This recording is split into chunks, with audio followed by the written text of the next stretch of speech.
That goes for you as well, I think, Richard. Right. There is nobody else waiting to come in. And we've got the two Daves and Ian here. So I think I shall just make a start, if that's all right with everybody. Thumbs up, Richard. Yes, you good to go? You're recording? Fantastic. Right, first, a little bit of an apology. I am absolutely in no way whatsoever prepared for tonight's session.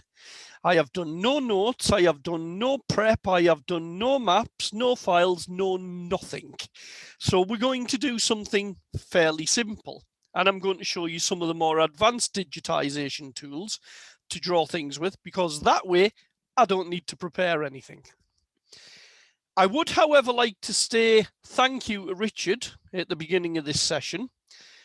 During this last week, I've now become an official administrator as part of this group. And I'm hoping Richard knows exactly what he's doing by giving me that power of responsibility, because I am known to break things very, very drastically sometimes. But thank you very much for trusting me as part of our merry little band, and let's see where we go from here. Right. Now, you don't have to have any geo-referenced maps or anything. Any old map that you want to load in will do if you want to play along with this. I know you might be, oh, there's Robert Hill coming. I know you might be Dave Buchanan. But if you're not, don't worry about it. Just pick something that you want to draw, or even just practice on a blank surface. Now, you will recall in the first episode we did of this, I actually pretty much whizzed through the basics of drawing on the canvas. I put a line on, I drew some wibbly wonky lines, and we left it at that. Fact of the matter is, QGIS has a huge array of different drawing tools. If you want to do circles, ovals, it has that capability. It has polygons, you have lines, you can put dots to mark things if you're just doing sort of locations, like, for example, the positions of railway signals or something like that. No matter what you want to draw, QGIS pretty much has you covered. And as well as drawing, you also have the ability to cut holes in things and merge shapes together and all manner of different things like that. Now, I don't expect to get through all of that tonight, but I'll show you some of the more common operations. Now, from my map on here, we have the training area that is down at Bury Edge. Those training huts that I think they were blue, they looked like wooden constructions. That's a very rectangular building, but the problem you've got is it's slightly off axis. If you look, it's not perpendicular to north. North is always straight up when you're working with any kind of mapping. Now, the problem you're going to have here, if, for example, well, let's create ourselves a temporary layer just for the moment. And we'll make it a line layer. And remember our magic code 27700. If we try to draw this using the line tool, no, that's the wrong one, sorry. If we try to draw this using the line tool, we very quickly find that we may not always get our angles spot on. Now, this is not too bad because this is quite a straight drawing, but it comes to here and you'll see that you don't actually get a snap. Even though I've got my snapping tools switched on here, I don't get a snap on the end point. So I can't be guaranteed that I've actually closed that line. If I do that, let's just make that line a different color so we can see it. We'll make it a bright green, I think, just so it stands out. And we'll put it up to about 3/4 of a point. Something like that. It might look straight and it might look as though it's joined, but if I actually zoom in on this, right in on this corner, you can see that that's actually not joined. Now, that might not seem like a problem when you're drawing a map, but if I get my measuring tool out, which is usually up along this top, no, that's not it. You'll have to bear with me because I've got this at a reduced screen resolution with me having the recorder in the background.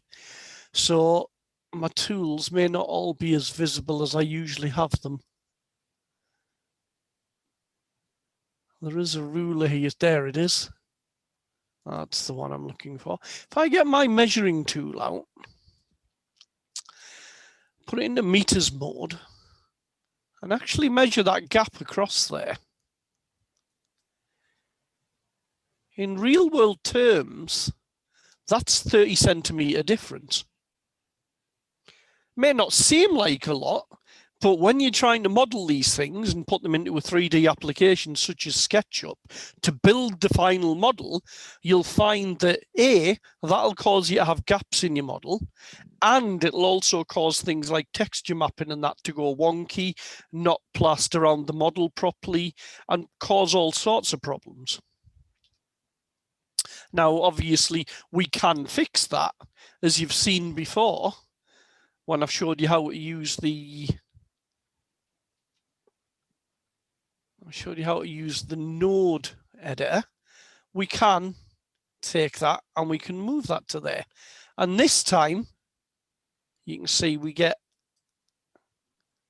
our little sort of thing. And even still, no matter how careful we've been, you can see if we go in even further, we still have not quite got that.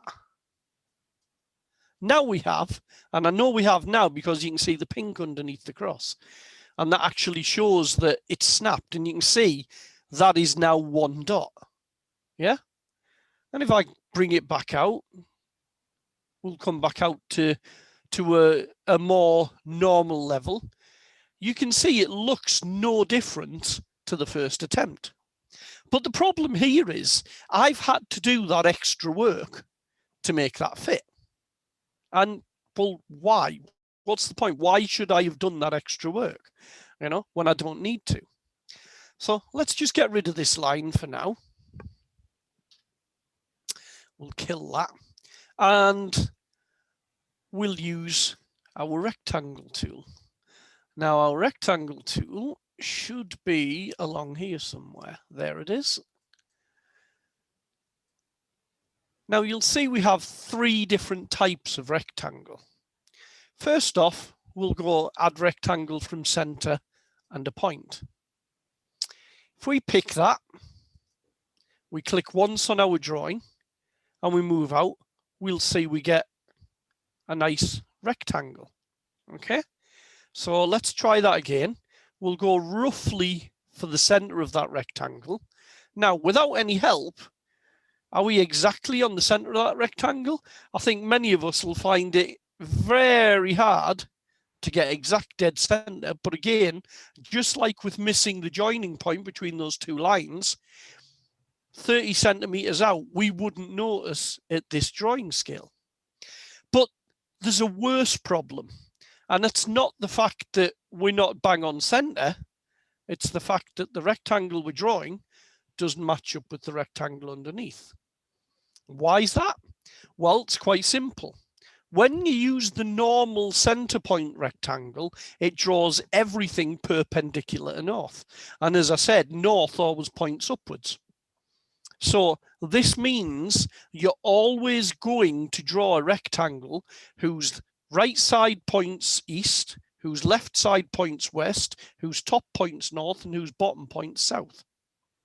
And that doesn't help us much drawing this building because, as I already pointed out, this building is absolutely not perpendicular to north. Fortunately, we have other rectangle tools to help us. This one here is probably the most useful. Add rectangle from 3 points, distance, second and third point. And the reason this is often the most helpful when you digitize and build, particularly building footprints, is because it works by giving it a trajectory first. We click 1 point and we get a single line. We go to 2 points, click, and you can see that's now perpendicular to the top of the rectangle we want to draw. And then our third move is if we move down the distance of the rectangle and then right to complete the rectangle. And because we've used a rectangle tool, we now no longer have these problems of misjoined corners. You can see we can zoom right in on that and there's absolutely no problems with it. It's a perfectly joined corner. So as I said just a moment ago, why should we have to do that extra work of drawing everything with lines when we don't need to? The other one, I'm going to be honest with you folks, this one here, I've never used. Likewise with this one. 99% of the time I use that one and occasionally I use that one. So to be fair, you probably don't need to use the others.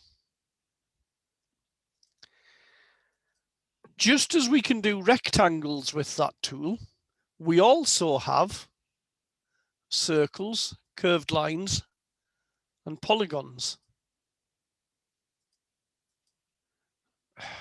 So if we go to polygon, for example, again, we have similar setups to the ones we have for the rectangles. Regular polygon from 2 points.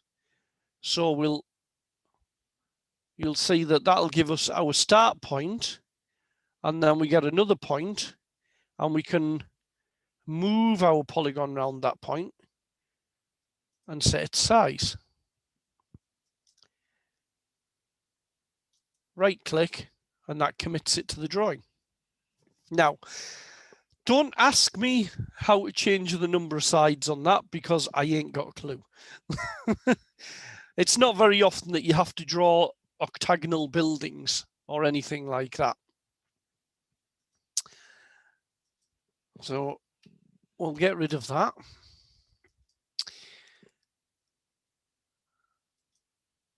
Likewise, we have ellipses and circles. Very often you don't need to draw ellipses, so we'll just take a brief look at the circle tool.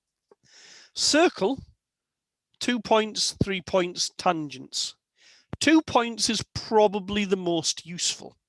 So let's go and find something circular to draw. How about we go down here towards the Canyon Road and we find cooling towers. There we go, as one of them. That'll do. Drawing from 2 points on a circle is often the best tool to use when you want to do circles, because you simply take it from one side of the circle. So we click there and we take it to the opposite side of the circle and it works the radius out for us. Dead simple. Right click, commit, done, and it's added to your drawing. However, there may be times when you want to use the other circle types, and it does often depend on what you're trying to draw. So if we just drop that down, we have a circle from 3 points, which is 1 point, 2 point, and then a scale. Yeah, you can see it's pretty tricky to use that one, but again, once you get it right, right click, commit it to the drawing, and job done.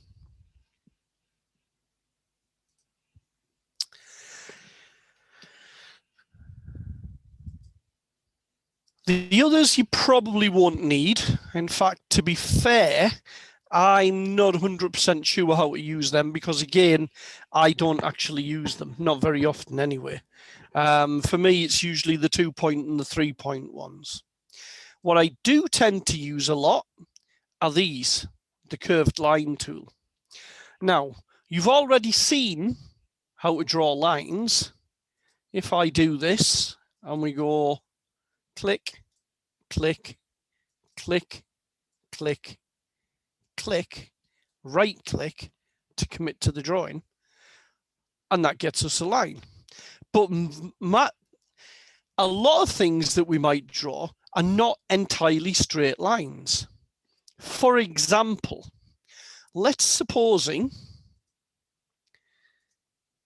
there we go, let's supposing we actually want to draw the outline of this cooling tower to include this set of steps.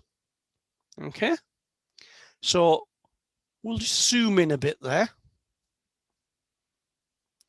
You can see that this has a straight line, a straight line, a straight line, and a curved line. If you first click on Add Line feature, then switch to curved line, you'll see that from your first click to your second click, you do not actually get a straight line. What you get is a line that can be fit to curve. You'll see what I mean when I make my second click in a second. When you're fitting to curve, what you ideally want to do is draw across the curve, just like I have there. So if I click now, you might think, well, that's a straight line, but the second I move my mouse, you can see what we actually have is a steering point for the curve. Yeah?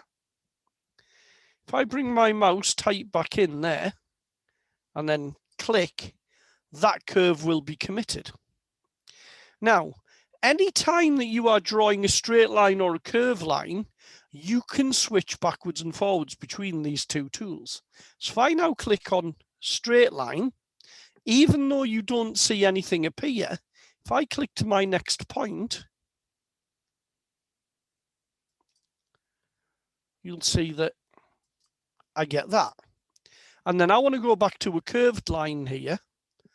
So we go back to my curved line tool. We click across the curve. And then we fit to it. Just like that. And then just like any other line tool, when you're finished, right click and it commits. And as you can see, we have a line there that's a combination of straight lines and curved lines. Now, I'm not going to kid you. That curved line tool takes a lot of getting used to. You can actually do straight lines with it. If you click and then immediately click again on your target point, when you go straight across the junction of a curve like that, you will get a straight line.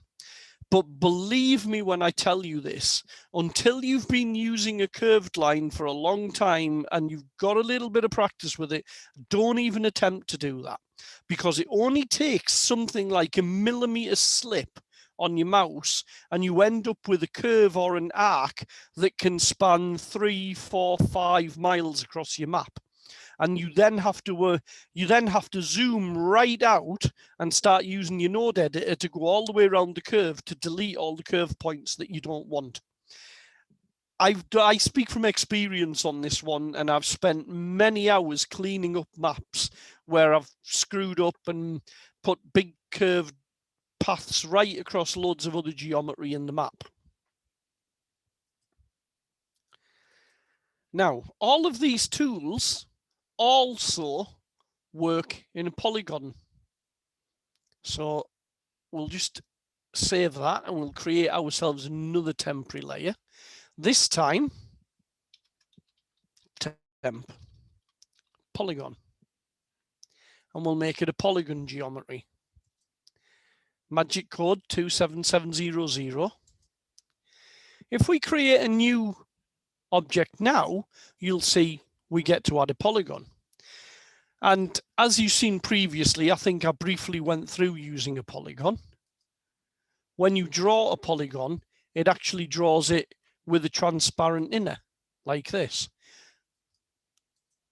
and then fills it in once you're done. Well, all of the tools that we have, your rectangles, your circles, they all work exactly the same way with the polygon tool. So if we, for example, zoom in on this little hut here, and then go back and grab the rectangle. Again, our 2, 3 point and width. There we go. Just like that. Same with our cooling tower. If we grab the circle tool, 2 points, one either side, and done. So you can see straight away by using the complex tools, the ones that do most of the work for you, it makes it very easy to start digitizing things. Now, when I was on about before, and I mentioned that you can't necessarily line your lines up, so to speak, that's not strictly true. This little set square here enables something called the advanced digitizing tools.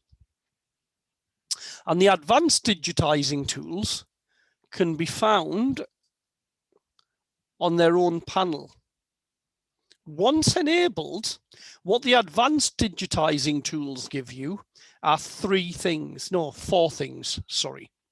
They give you construction lines, they give you parallel lines, they give you orthogonal lines, I think that's what it's called, where something's at an actual same angle, and they also give you angle snapping. So we switch back to my temp lines layer, and then we turn on the advanced digitizing. You'll see that these various things here line up now. So we'll just find ourselves a nice blank area that we can draw some stuff in. And we'll go and put ourselves a line on, and you'll notice immediately straight away that the advanced digitizing panel starts tracking your cursor. If I draw a line, you'll see that I've got this reference angle up here. And when I'm snapped perpendicular, you can see that I get these snap lines. More importantly, you notice that my line snaps. Yeah. So I know now that I've got that absolutely perpendicular to north. If I click, you will see that I now get the same thing for my next line. So I can go like that. And then again, it snaps to a 90 degrees. And if I let the application do all the work for me, I don't even have to try to make sure that I've got 90-degree angles. What I do still have a problem with, though, is making sure that I'm bang on the end here. And what I can do with that is I can put it into construction mode. I can either click on that icon there, or I can press C. So if I go something like that, put myself a construction line in, then take myself out of construction mode, you'll see that I now get a construction line that is now lined up with that bit of the geometry. And once again, once I go back into normal drawing mode, it starts snapping everything for me again.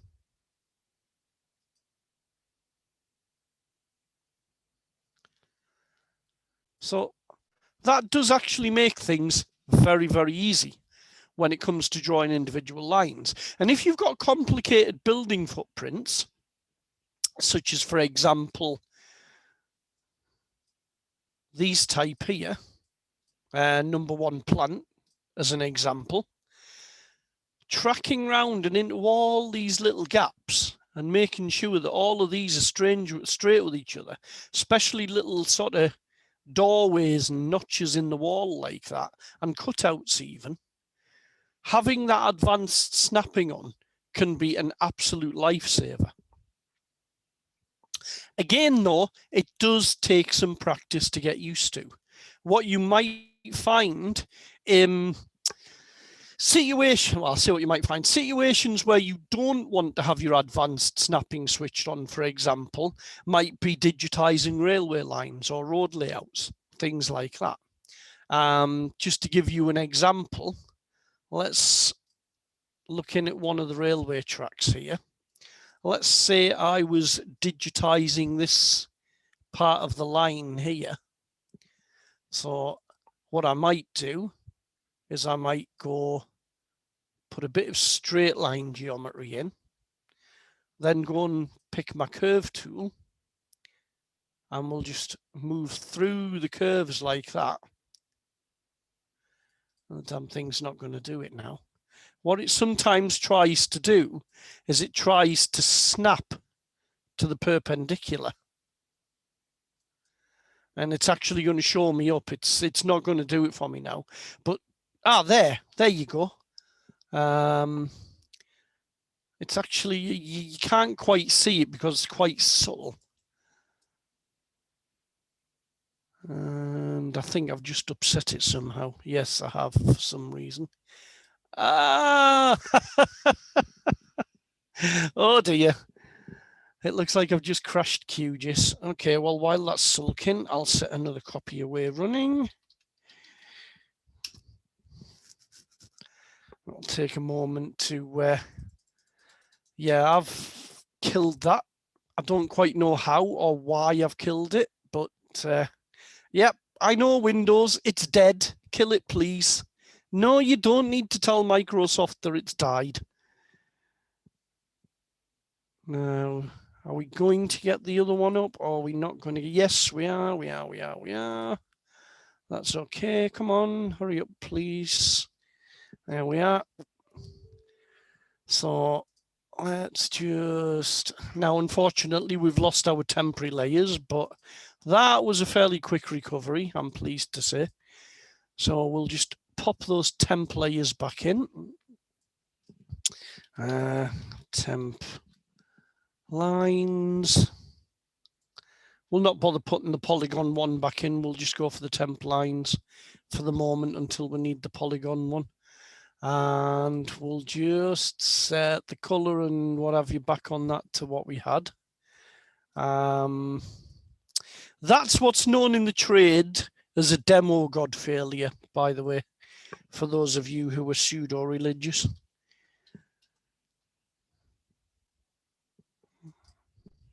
So where was I? Yes, drawing lines and snapping to them. So what actually was happening, even though you couldn't quite see it, and I was about to sort of zoom right in and show you, as I came out of that curve there, the advanced tools were trying to snap my line to this trajectory here. And because it was such a small area that I was moving in, I couldn't actually get that remaining bit of the curve in to match up there because it kept wanting to snap just to the side here. So sometimes using the advanced tools don't particularly help you, and they don't help you in any way. In fact, they can make things a lot more complicated for you. Okay. So let's go back to our blank area here where we were practicing. And we'll put our advanced digitizing tools back on. Now, the other thing that the advanced tool can help you with, aside from your construction mode, is parallel and perpendicular lines. And those you can see are activated with the P key. So if I draw a line, for example, we'll just put a simple line in like that, and we'll commit that to the drawing by right-clicking on it. Let's say I now want to draw a line here that's 90 degrees exactly off that line. What I will do is I'll put myself into line load, and you'll see that they'll light up. What I want is perpendicular. So that means I've got to press the P key twice.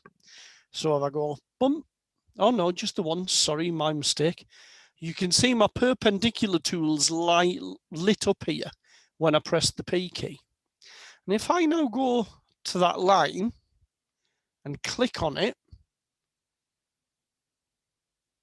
okay, I'm not quite sure why that's calculated that like that. Let's try that again. Oh, right, sorry, I know now.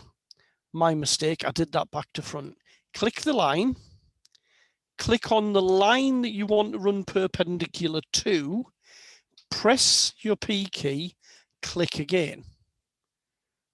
And you can see now that it locks to a 90-degree angle perpendicular to that line. And if I right-click that, there we go. The other one is parallel. So we put it into line mode. We click where I want to start the line. We press our P key twice to put it into parallel mode. We click on this line here to tell QGIS that that's the line we want to run parallel to. And the darn thing's going skew with again. Right, okay, let's try that again. It's not my evening, is it, folks?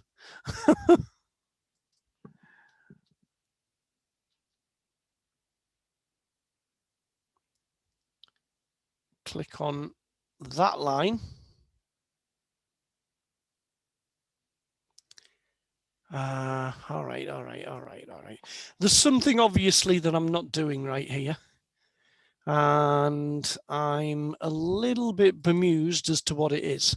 But the process that I'm trying to show you is would result basically in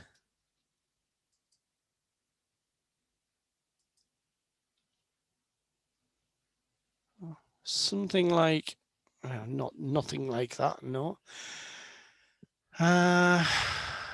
Right, it would result, if I was getting it right, in something like that, and the two lines being perfectly parallel with each other.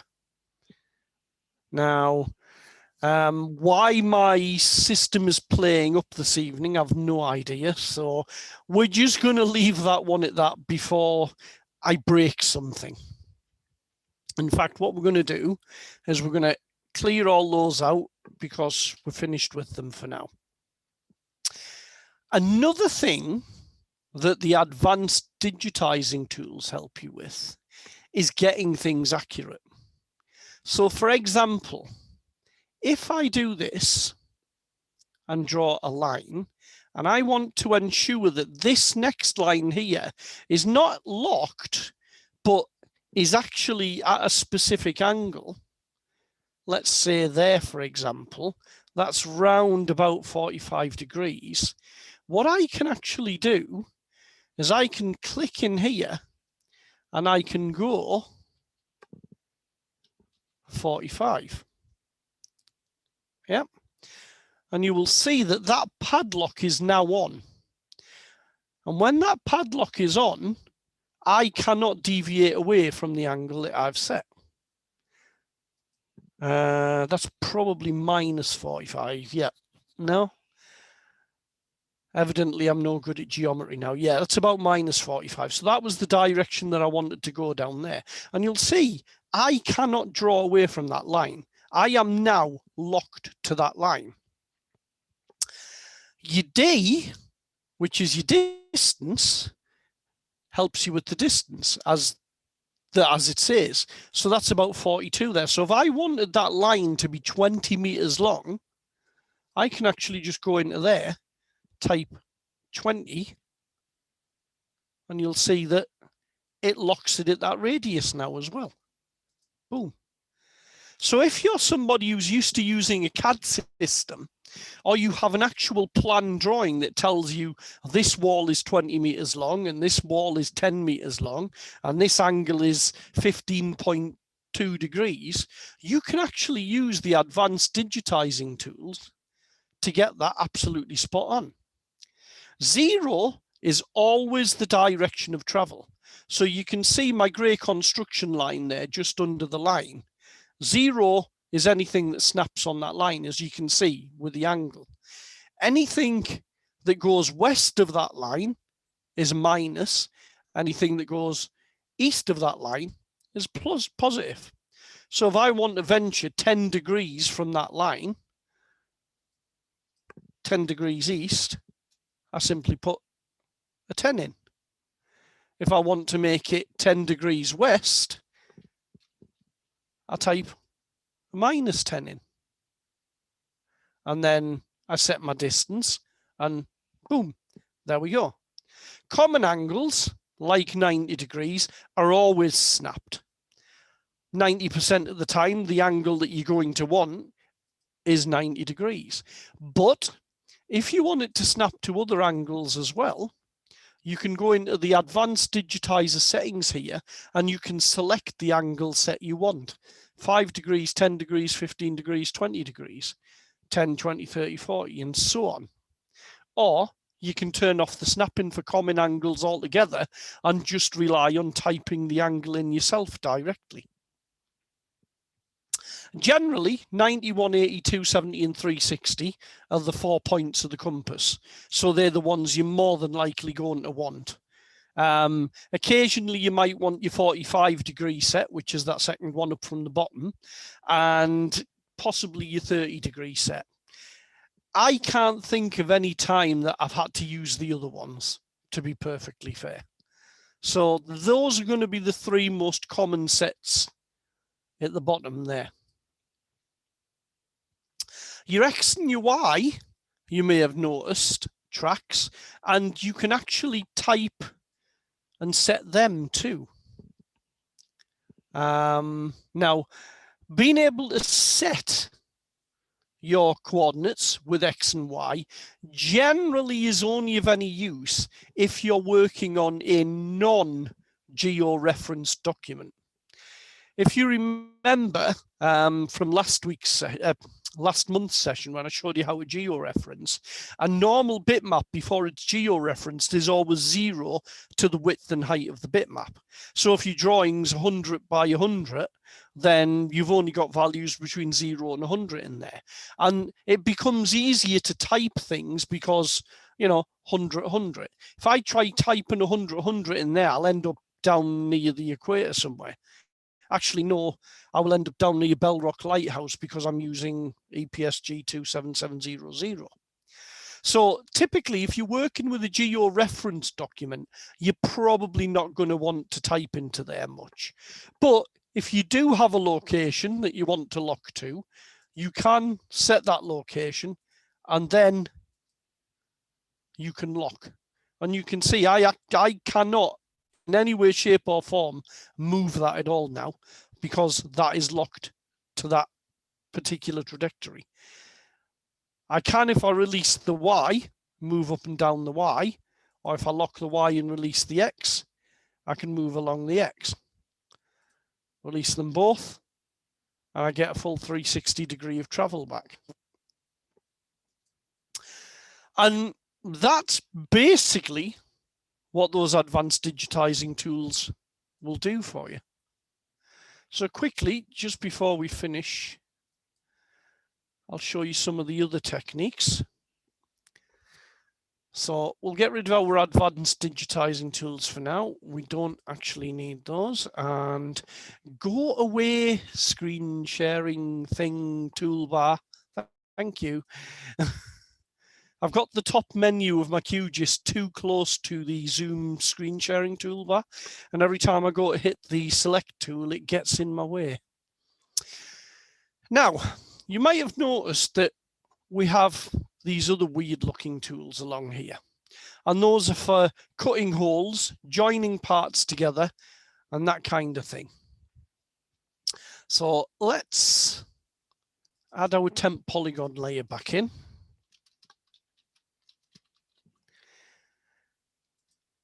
Give that a polygon.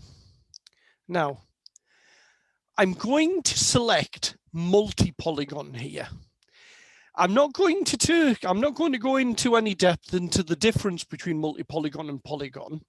But one thing I will say is if you're putting the data that you're drawing directly into a database and you get multi-polygon and polygon types mixed up, it will make you have a very, very, very bad day. If you have to sit and convert something like 1.5 million geometry records in a GIS database to multi-polygon because you put them in accidentally by polygon, it's not fun. Been there, got several t-shirts of it. Multi-polygon, as the name suggests, is a multiple polygon. What that means essentially is you can do more than one polygon in a single record. What do I mean by that? Well, when you put your geometry or anything into your shape file or your database file, every shape you draw goes into a record. So typically, if I draw that, and then I draw that, that's 2 records. Okay, think of it a bit like a spreadsheet. The lines and columns that you have in the spreadsheet. That would be line 1, that would be line 2. With a multi-polygon, if you draw your objects, let's say we have 2 buildings that are part of the same complex, and those buildings are close to each other, but they're not actually joined.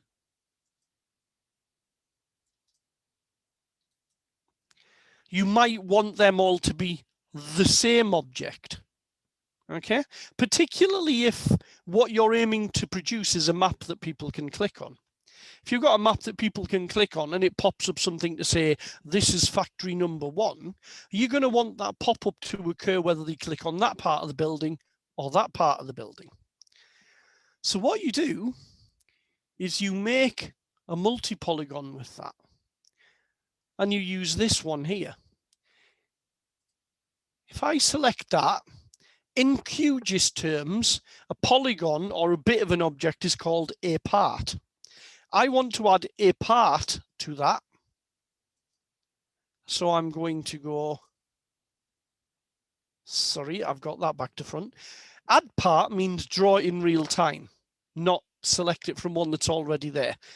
I'm getting my tools mixed up with that one. I'll show you that one in a moment. While we're in add part, what add part means is you select the object that you want, and then you draw your other part in real time. And you'll see that both of those are now selected. If I deselect, reselect and get my select tool back and click on that, you'll see that they both select now. Because as far as QGIS is concerned, that is one object. That would be one row in your spreadsheet, one item in your database, one piece of geometry. I would caution you in doing too many objects though, because a bigger multi-part object is more processor intensive for QGIS to handle. The first version I did of this map, I did number 1 plant, all of its chimneys, all of its little outbuildings, and all of the little nooks and crannies in the entranceways as one single multi-polygon object. And my database server really wasn't happy trying to handle it. That one object had something in the region of about 900 points on it.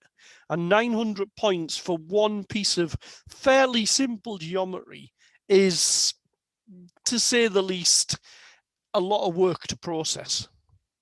So you really only want to be doing this kind of multi-object digitization when the objects are fairly small. Large complex ones spread over a large area, try grouping only small parts of them at a time.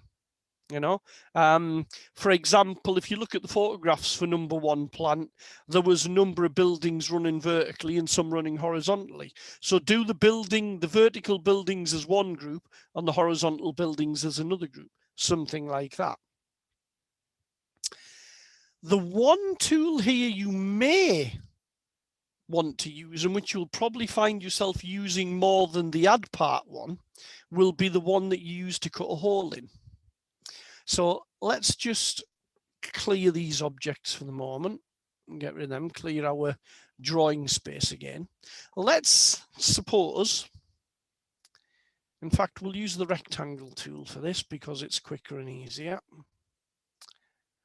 Let's suppose we have this nice building here and it has a courtyard inside. Okay. To cut that courtyard out, we use this one here, add ring. A ring in QGIS terminology is a part that's inside of a part, if you like, but is not physical geometry. If I click on this and then with my rectangle tool selected, I draw a rectangle within there.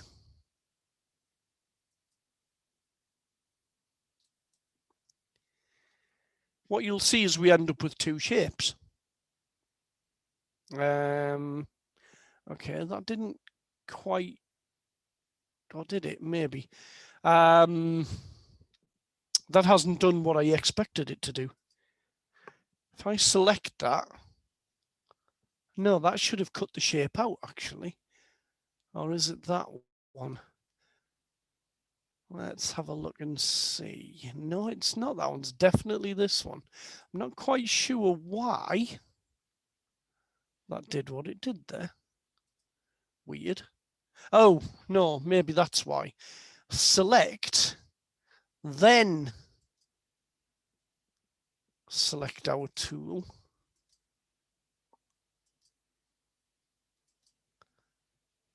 That's it. No, it's not it. Huh.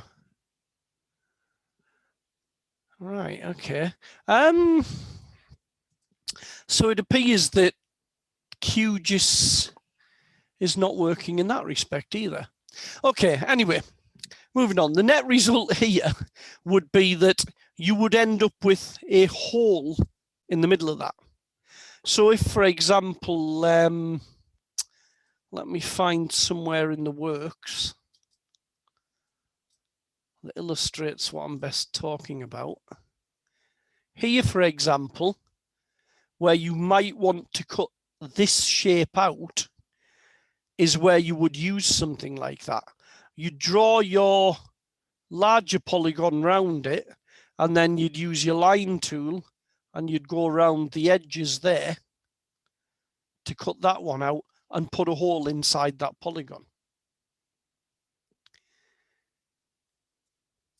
The last tools that you're probably going to want to get familiar with are your join, reshape, and cut tools, particularly the cut tool.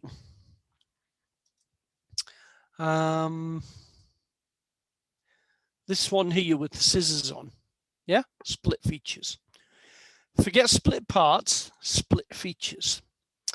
Now, why might you want split features? Well, split features actually comes in handy for digitizing buildings that are an odd shape. If we go back to the Berry Edge training facility, for example, remember what I said earlier about why do some work that you don't have to? If we digitize this using our nice second and third point rectangle tool. And we do it as a rectangle, we get that nice rectangle, which is exactly the same size of the entire complex, but it doesn't have this bit missing here. And since this end here is open, it's not really a hole. So we don't want to be using these crazy tools, which apparently are not working at the moment anyway. So what we want to do, open up our styles and adjust our opacity to something like 50%. Your opacity is used to make a style semi-transparent. And you can see that allows us to see through the shape that we've drawn. If I then go and get my split features tool, starting outside of the object on a parallel with that edge wall there, and drawing in along, you might want to put your advanced digitizing tools on here so that you get your angle snap. I'm not actually going to bother because I'm just doing this for demonstrative purposes. And then finishing outside of the shape that you're cutting. Now, this is important when you're using the split features tool. You must start outside and you must finish outside. You cannot finish within the bounds of the shape you're trying to split. If I do that, then right click to commit that, you'll see I now get an extra line around the inside there. If, however, I now go and select that, you'll see that I can cut that out. So in depending on which way you look at it, depending on how many lines you've got to draw, in 2 or 3 moves, you've actually cut that out with very little effort.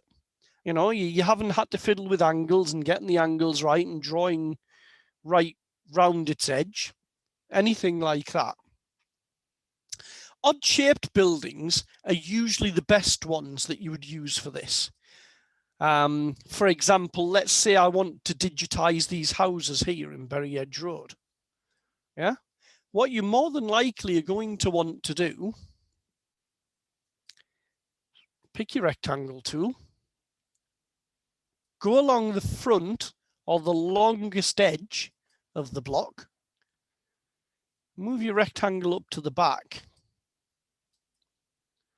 and then with the cut tool,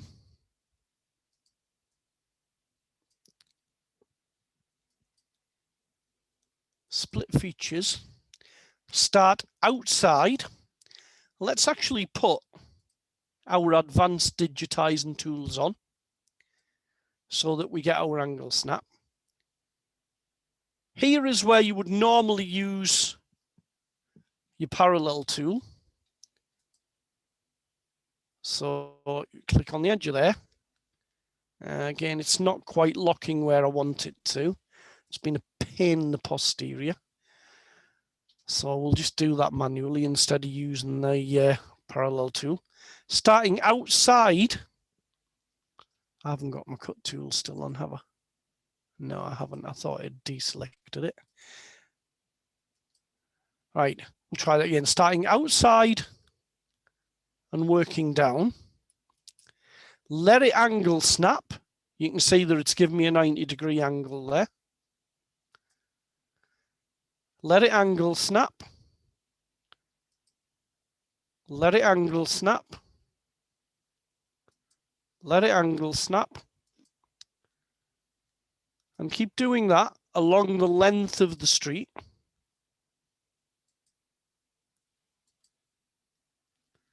Till we get to there. Right click and commit that. And you'll see that pretty much instantly, all of those plots are now separate. Then, selecting our cut tool again, start outside of the shape, run along here, angle snap. Okay, That's a better one. There we go. Angle snap, angle snap, angle snap. And work your way along the street.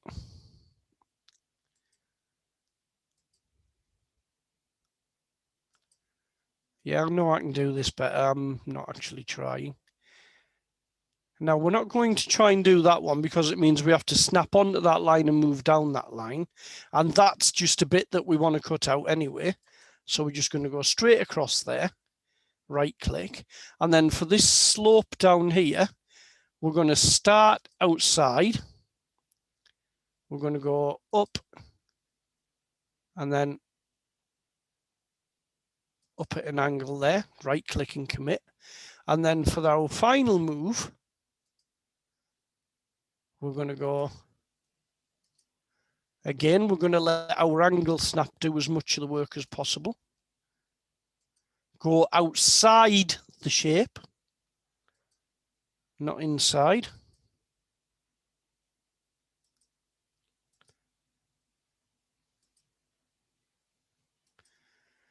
Finish up outside, right click and commit. And then what we can do is we can take our select tool and we can literally, oh, I didn't cut that bit properly, did I?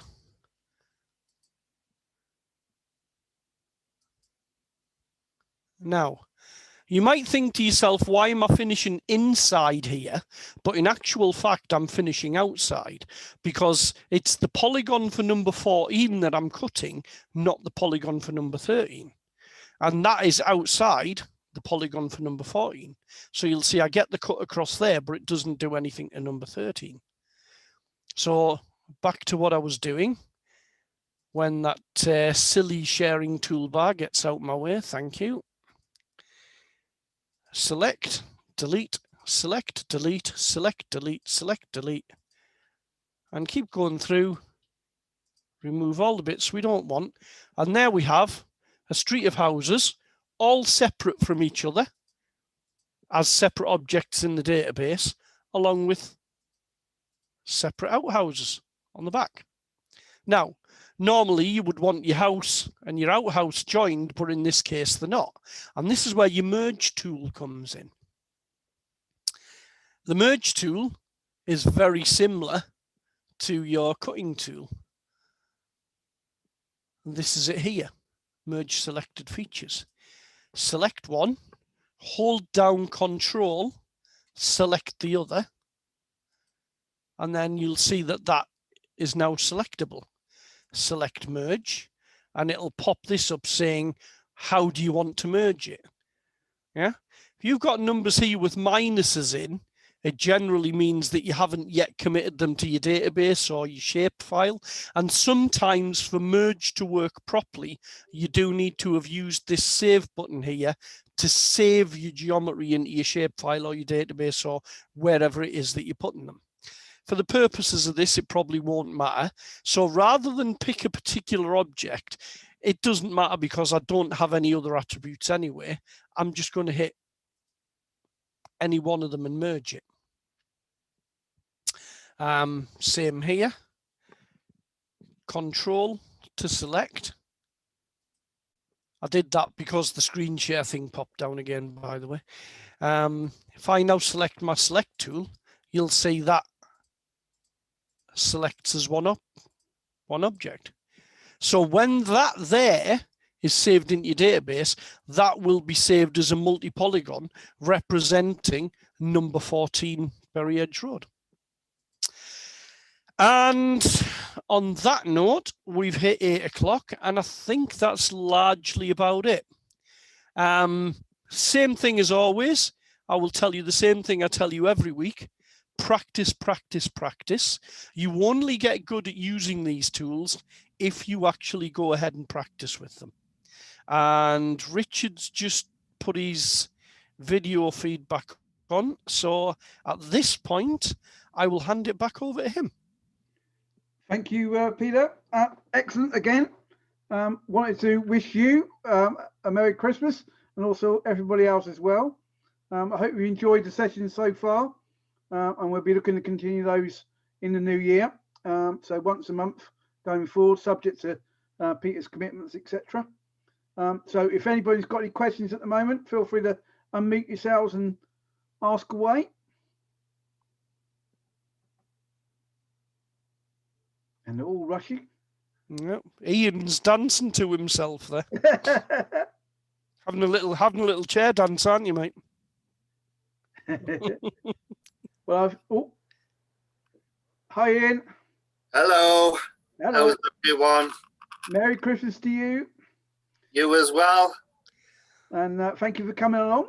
And I hope you found it interesting. Yeah, as always. No, it's very good, isn't it? So, yeah, be going forward into the new year.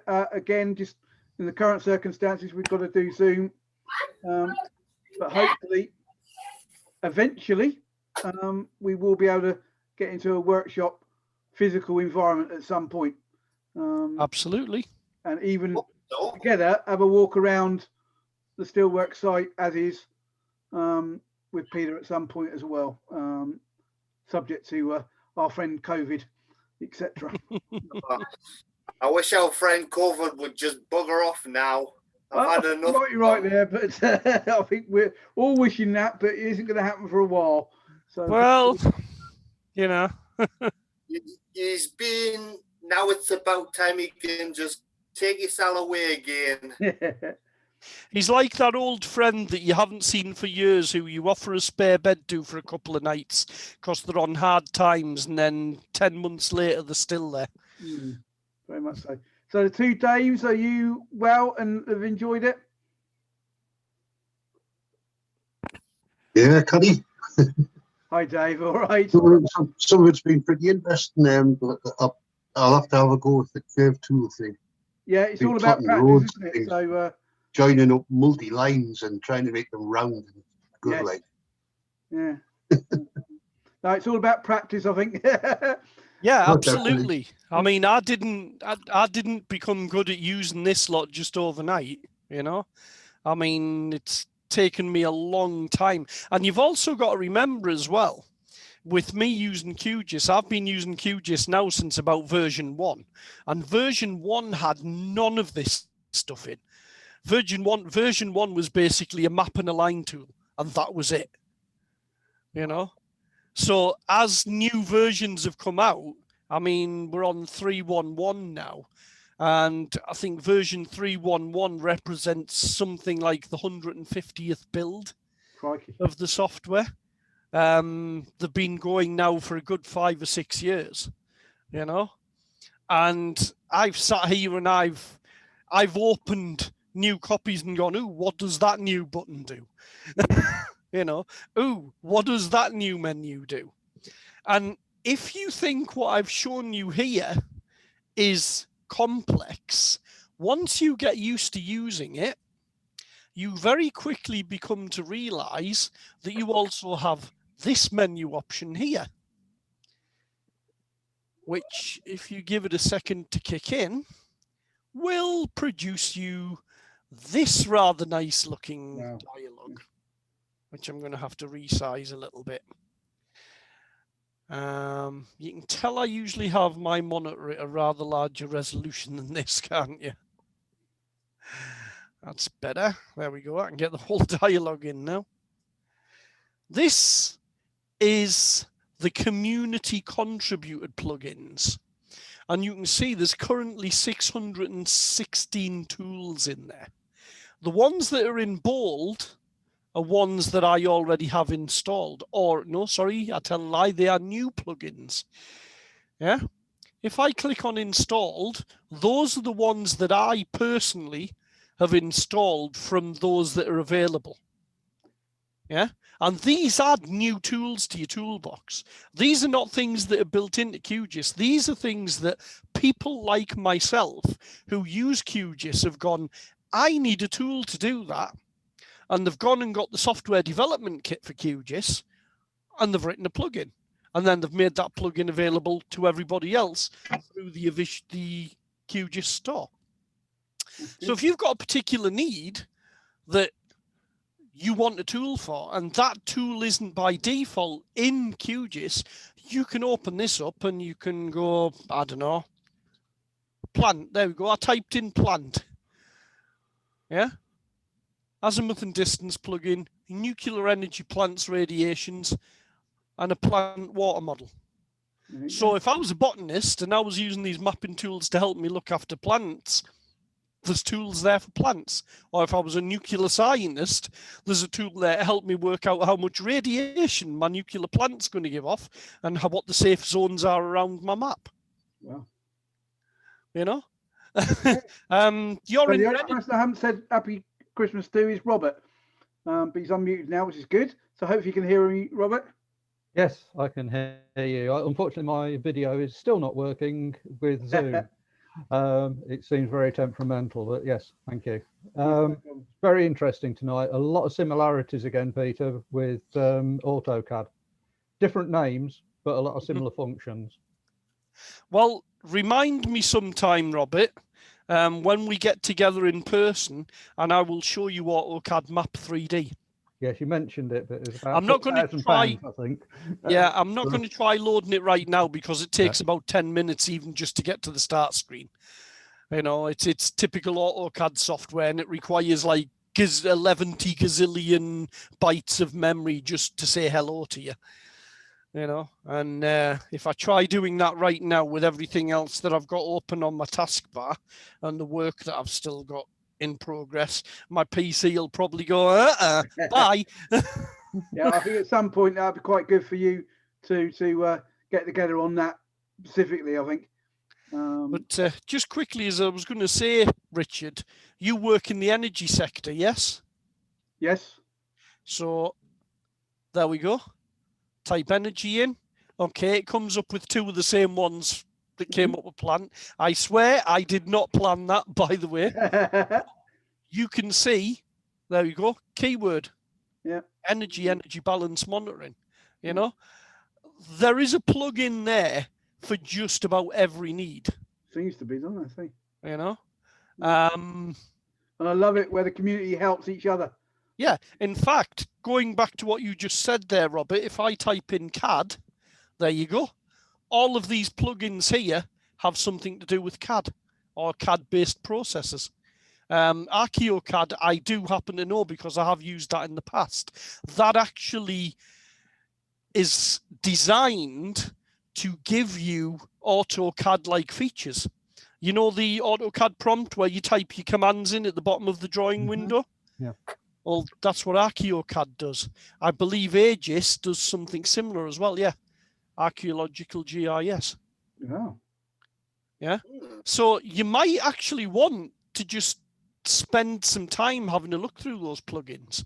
I know from experience that you can lose several hours of your life just in that plugin panel. Yeah. I kid you not. You know, I've sat here at sort of 11 o'clock at night and thought, I'm finished for the night. I'm going to have a cup of tea. An hour winding down. And then I've fired up the plugins list to see if there's anything new in. And then Sam's come and knocked on my office door at 3 in the morning and said, are you coming to bed? You know, so it's the Google equivalent of QGIS, basically. Lovely. Well, I thank you all, and we'll see you in January. Basically. Yes, thank you, Richard. Right, I'm going to stop sharing that now so that Mr. Richard can do his thing.